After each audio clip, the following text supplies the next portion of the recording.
Hi there, welcome back. Firstly, let's deal with this. This is what happens when you don't have time to get a haircut before you go out on tour and you think, well, I'll just get one on the road, and you book one in a local barber's near a hotel in Arizona, and despite saying to the barber, just take a little bit off the top, he hears, I'd like to join the US military. Right, it'll grow back, don't worry. Second thing we need to address is this. Why am I all dressed in grey like some miserable, boring politician? I've done it because today's vlog is around boredom. Not boring, but the importance of boredom and its role in creativity and innovation. I remember as a kid, myself and my best friend Peter would sit on the pavement outside our homes, just throwing pebbles onto the asphalt. Bored, it was the 1980s, nothing to do. My mother, I would be saying to her, come on, I'm bored. Go out and play. Now, after sitting there for 20 minutes, invariably myself and Peter would come up with a plan. We'd build a fort in the local woods. We'd put on a play or a concert for the local kids. We would dress up in whatever we could find to mimic the characters we'd seen in a recent movie. If it was Ghostbusters, I remember once putting Kellogg's cornflakes boxes on our back wrapped in black plastic. We thought we were the bomb. We would go on cycle adventures.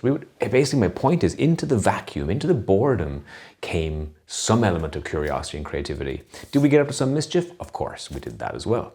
But this is the point. Without boredom, you could never really have a sense of curiosity. And without curiosity, you don't get creativity. Without creativity, you don't get innovation. It's really a chain that runs from boredom all the way up to innovation, which of course every organization, brand and business wants. They want an innovative company full of creative people. But if you want that, you have to allow people to get curious. And to get curious, you have to allow them to get bored.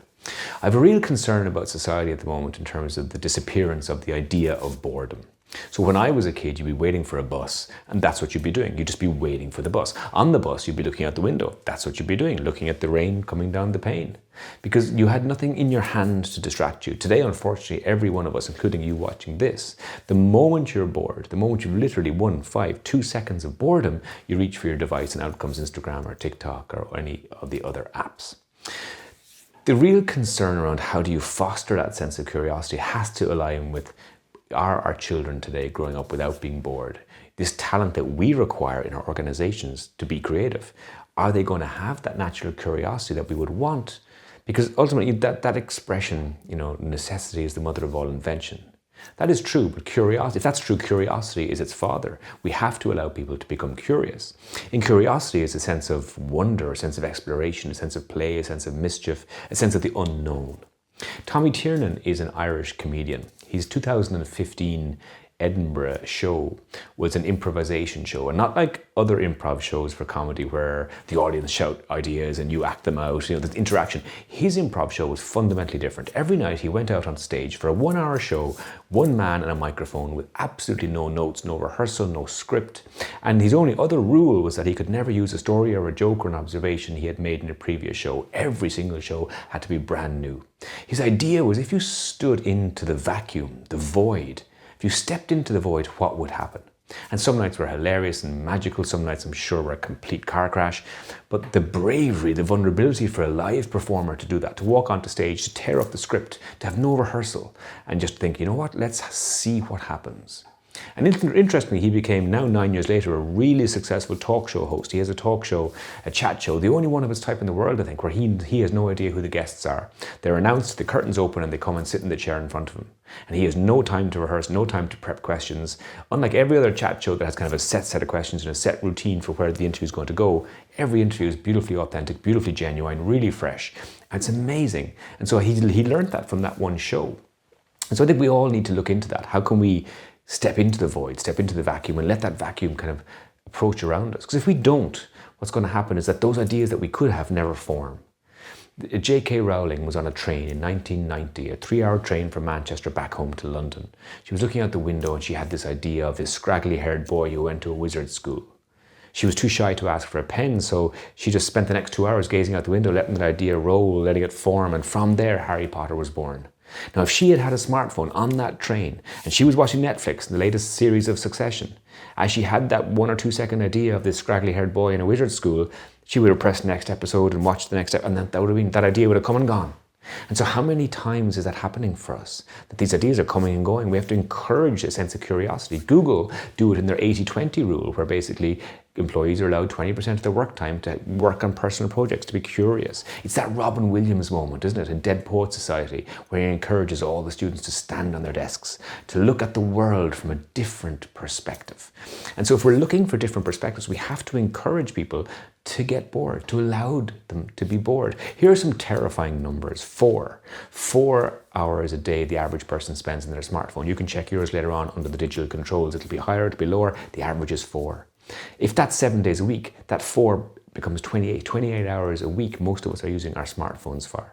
Now, there's 14 kind of usable hours in most days. You get up at 8 a.m., go sleep at 11 p.m., and maybe an hour between for eating and toilet, bathroom, etc., shower. So 14 usable hours. Now, if we're using our smartphone 28 hours a week, then that's 2 14s. That's 2 full days. 2 days out of every 7 days you're living right now, you're spending on your device. That is terrifying. And if you multiply those 2 days out into the year, it's 104 days. 104 days a year you're spending on your device. Over 30 years, that's 9 years. 9 years of your life you will spend over the next 30 on a device. Those numbers are terrifying.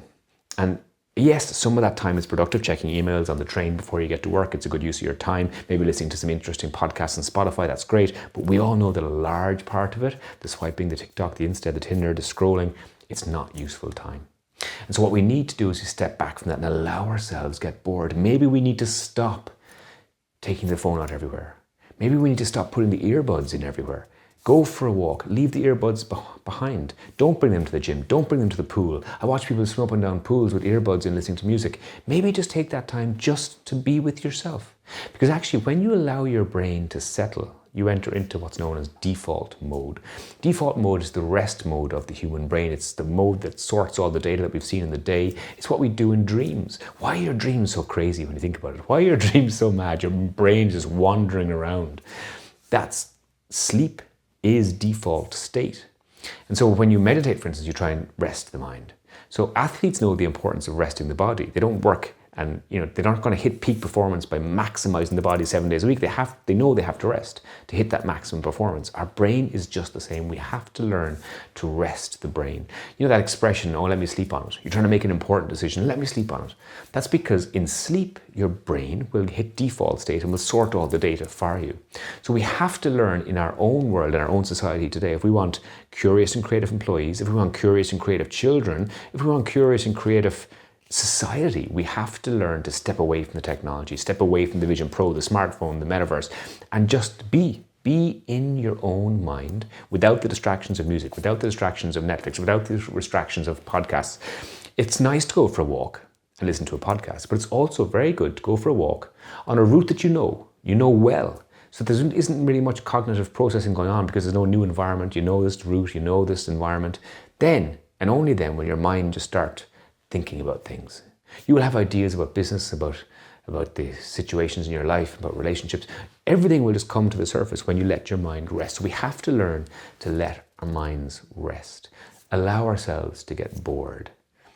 In boredom, there's natural curiosity. Boredom isn't a negative state. My grandmother used to say, boredom is just lack of imagination. She was actually wrong, because boredom is the access route to imagination. Boredom isn't a negative thing. Society sees it as a negative thing. Boredom isn't apathy. Boredom is the possibility, the potential, that void that Tommy Tiernan stepped into. Boredom is what will happen next if I let myself sit here for long enough on this park bench, just looking into the horizon. What ideas will form? Allow yourself space, and most importantly for your employees, for your team, allow yourself space. Allow them space to think. Allow them space for ideas to gestate. These deadlines, this kind of hamster wheel that we're all on, isn't productive for good idea generation. We have to allow ourselves to get bored. If we're going to get curious, getting curious leads to creativity. Creativity leads to innovation. To finish this, that wonderful expression, the devil will make, what is the devil? The devil will make work for idle hands to do. Now, that's kind of expressed as like, you better keep your children busy, because if you don't keep your children busy, they'll get up to mischief.